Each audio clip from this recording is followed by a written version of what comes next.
ان الحمد للہ والصلاة والسلام علی رسول اللہ اما بعد۔ حضرت مغیرہ بن شعبہ رضی اللہ عنہ سے مروی ہے کہ رسول اللہ صلی اللہ علیہ وسلم نماز میں اتنا قیام فرماتے کہ آپ کے دونوں پاؤں یا آپ کی دونوں پنڈلیوں پر ورم آ جاتا، اور جب آپ سے اس کے متعلق کہا جاتا تو آپ فرماتے تھے کہ افلا اکون عبدا شکورا، کہ میں کیا اللہ کا شکر گزار بندہ نہ بنوں۔ اسے بخاری نے روایت کیا۔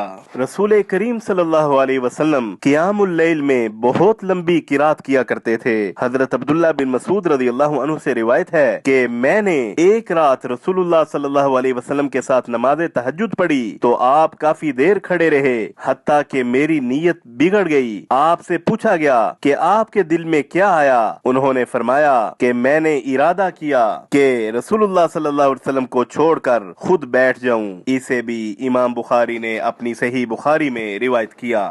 حضرت عائشہ رضی اللہ عنہا سے روایت ہے کہ ان سے دریافت کیا گیا کہ رمضان میں رسول اللہ صلی اللہ علیہ وسلم کی نماز تہجد کیسے ہوا کرتی تھی، تو انہوں نے فرمایا کہ نبی مکرم صلی اللہ علیہ وسلم رمضان اور غیر رمضان میں 11 رکعت سے زیادہ نہیں پڑھتے تھے۔ پہلے 4 رکعت ایسی طویل پڑھتے کہ ان کی خوبی کے متعلق نہ پوچھو، اور پھر آپ صلی اللہ علیہ وسلم 4 رکعت ایسی ادا فرماتے کہ ان کی خوبی اور طوالت کی کیفیت کا کیا کہنا، پھر 3 رکعت وتر پڑھتے۔